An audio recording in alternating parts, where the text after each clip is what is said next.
warahmatullahi wabarakatuh. Hai teman-teman, apa kabar? Ustazah doakan semoga antum dan keluarga antum dalam keadaan sehat walafiat, amin. Nah teman-teman, jangan lupa ya untuk selalu menjaga iman dan imunnya dimanapun antum berada, oke? Nah teman-teman, rasanya sudah beberapa minggu antum belum menonton video pembelajaran dari Ustazah. Nah hari ini Ustazah akan menampilkan sebuah video pembelajaran dan disimak ya dengan baik agar antum paham dengan pembelajaran hari ini. Nah teman-teman, sebelum kita mulai belajar, kita baca doa dulu ya. Sikap berdoa, tangan di depan dada, siap berdoa. A'udzu billahi minasyaitonir rajim. Bismillahirrahmanirrahim. Rabbi zidni ilma warzuqni fahman, amin. Nah, semoga antum semua semangat untuk menonton video pembelajaran hari ini. Adapun tujuan pembelajaran kita hari ini, yang pertama adalah mengetahui kerajaan Islam di lingkungan daerah setempat. Yang kedua, mengetahui tanda tempo tinggi rendah nada melalui lagu. Teman-teman, hari ini kita akan membahas kerajaan Islam di Sumatera Barat. Nah, silakan antum simak video pembelajarannya ya teman-teman.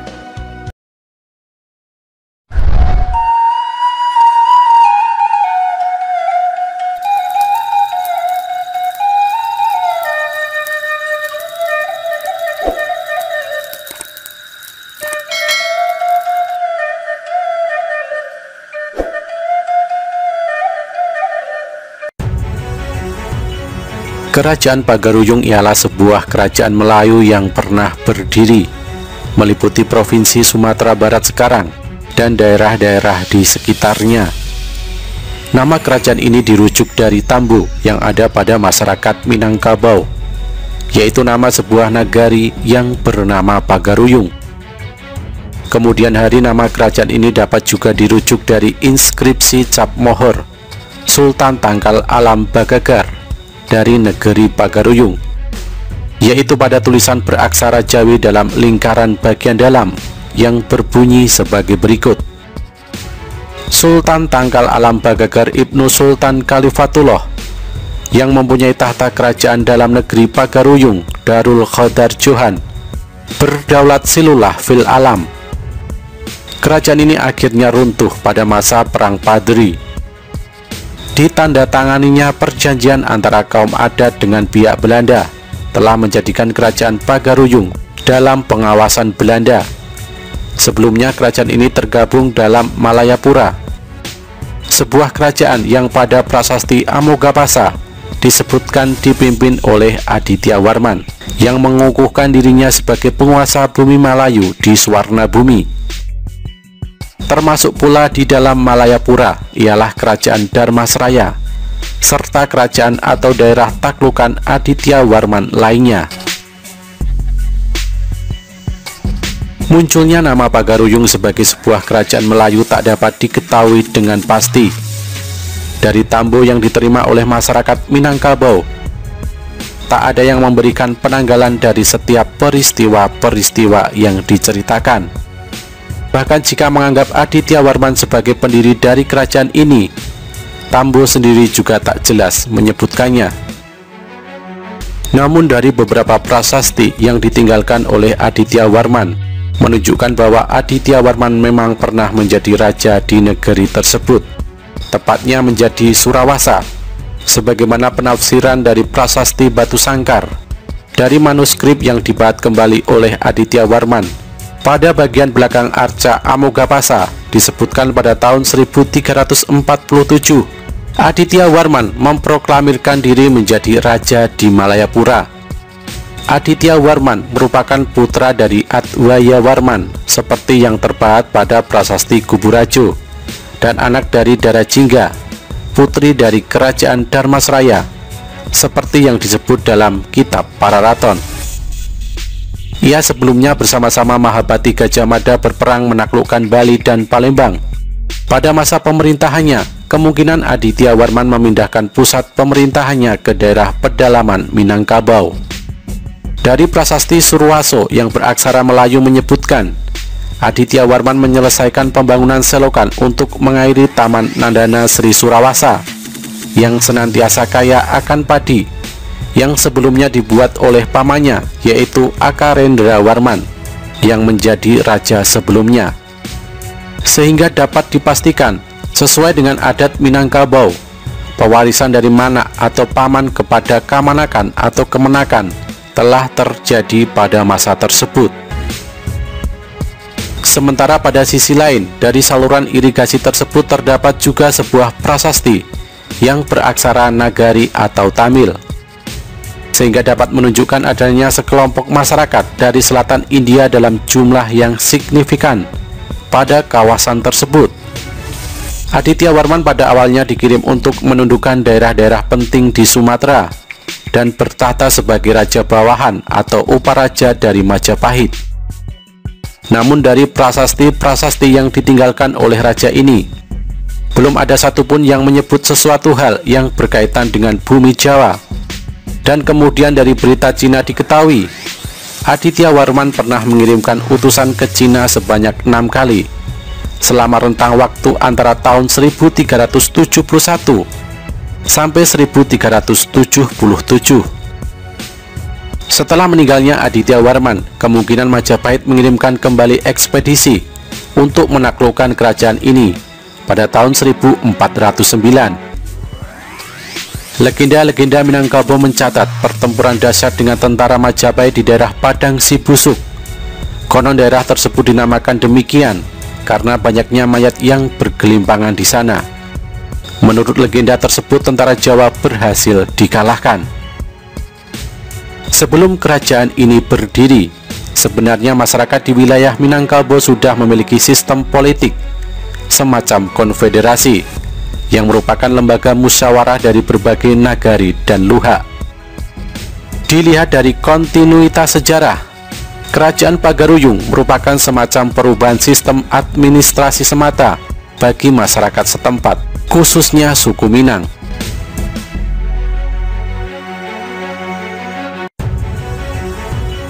Pengaruh Hindu-Buddha di Sumatera bagian tengah telah muncul kira-kira pada abad ke-13, yaitu dimulai pada masa pengiriman ekspedisi Pamalayu oleh Kertanegara, dan kemudian pada masa pemerintahan Aditya Warman dan putranya Anangga Warman. Kekuasaan dari Aditya Warman diperkirakan cukup kuat mendominasi wilayah Sumatera bagian tengah dan sekitarnya. Hal ini dapat dibuktikan dengan gelar Maharaja Diraja yang disandang oleh Aditya Warman, seperti yang terpahat pada bagian belakang arca Amogawasa yang ditemukan di hulu Sungai Batanghari, sekarang termasuk kawasan Kabupaten Dharmasraya. Dari prasasti Batu Sangkar disebutkan, Anangga Warman sebagai Yuvaraja melakukan ritual ajaran tantris dari agama Buddha yang disebut Hevajra, yaitu upacara peralihan kekuasaan dari Aditya Warman kepada putra mahkotanya. Hal ini dapat dikaitkan dengan kronik Tiongkok pada tahun 1377 tentang adanya utusan Sanfotsi kepada Kaisar Cina yang meminta permohonan pengakuan sebagai penguasa pada kawasan Sanfotsi. Beberapa kawasan pedalaman Sumatera Tengah sampai sekarang masih dijumpai pengaruh agama Buddha, antara lain kawasan Percandian Padang Roco, kawasan Percandian Padang Lawas, dan kawasan Percandian Muara Takus. Kemungkinan kawasan tersebut termasuk kawasan taklukan Aditya Warman. Sedangkan tercatat penganut taat ajaran ini selain Aditya Warman pada masa sebelumnya ialah Kubilai Khan dari Mongol dan Raja Kertanegara dari Singosari. Perkembangan agama Islam sesudah akhir abad ke-14 sedikit banyaknya memberi pengaruh terutama yang berkaitan dengan sistem patrilineal dan memberikan fenomena yang relatif baru pada masyarakat di pedalaman Minangkabau. Pada awal abad ke-16, Suma Oriental yang ditulis antara tahun 1513 dan 1515 mencatat, dari ketiga raja Minangkabau, hanya satu yang telah menjadi muslim sejak 15 tahun sebelumnya. Pengaruh Islam di Pagaruyung berkembang kira-kira pada abad ke-16, yaitu melalui para musafir dan guru agama yang singgah atau datang dari Aceh dan Malaka. Salah satu murid ulama Aceh yang terkenal adalah Syekh Abdurrauf Singkil atau Tengku Syah Kuala, yaitu Syekh Burhanuddin Ulakan. Ialah ulama yang dianggap pertama-tama menyebarkan agama Islam di Pagaruyung. Pada abad ke-17, kerajaan Pagaruyung akhirnya berubah menjadi Kesultanan Islam. Raja Islam yang pertama dalam tambu adat Minangkabau disebut bernama Sultan Alip. Dengan masuknya agama Islam, maka aturan adat yang bertentangan dengan ajaran agama Islam mulai dihilangkan, dan hal-hal yang pokok dalam adat diganti dengan aturan agama Islam. Pepatah adat Minangkabau yang terkenal, adat Basandi Sarak, Sarak Basandi Kitabullah, yang artinya adat Minangkabau bersendikan pada agama Islam, sedangkan agama Islam bersendikan pada Al-Quran. Namun dalam beberapa hal masih ada beberapa sistem dan cara-cara adat masih dipertahankan, dan inilah yang mendorong pecahnya perang saudara yang dikenal dengan nama Perang Padri, yang pada awalnya antara kaum Padri atau ulama dengan kaum adat, sebelum Belanda melibatkan diri dalam peperangan ini. Islam juga membawa pengaruh pada sistem pemerintahan kerajaan Pagaruyung, dengan ditambahnya unsur pemerintahan seperti Tuan Kadi dan beberapa istilah lain yang berhubungan dengan Islam. Penamaan Nagari Sumpur Kudus yang mengandung kata kudus yang berasal dari kata kudus atau suci, sebagai tempat kedudukan rajuk, ibadat, dan limo kaum yang mengandung kata kaum jelas, merupakan pengaruh dari bahasa Arab atau Islam. Selain itu, dalam perangkat adat juga muncul istilah imam, katik atau khotib, bila atau bilal, malin atau mu'alim, yang merupakan pengganti dari istilah-istilah yang berbau Hindu dan Buddha yang dipakai sebelumnya, misalnya istilah pandito atau pendeta.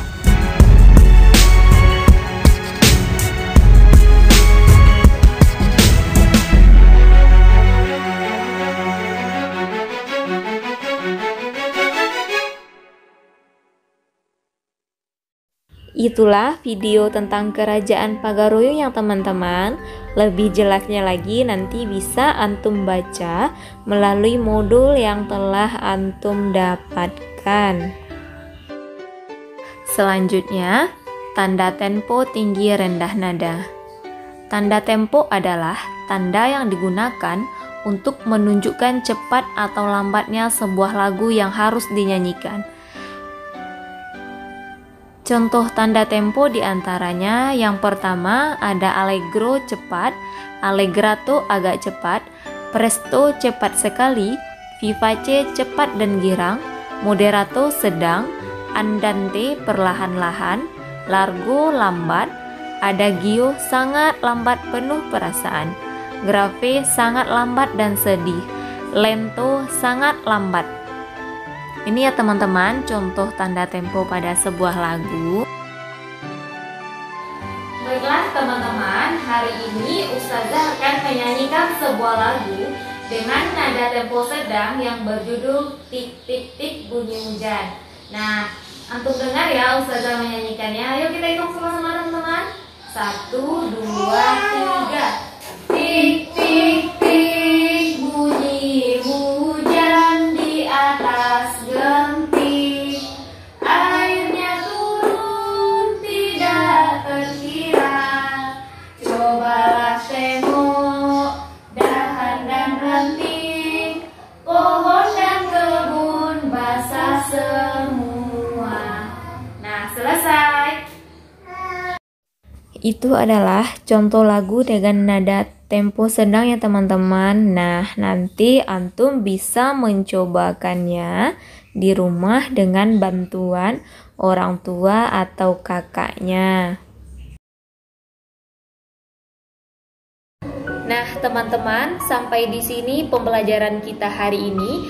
Semoga bermanfaat untuk antum semua, dan jangan lupa diulang lagi pembelajarannya dengan menggunakan modul yang sudah diberikan ya teman-teman.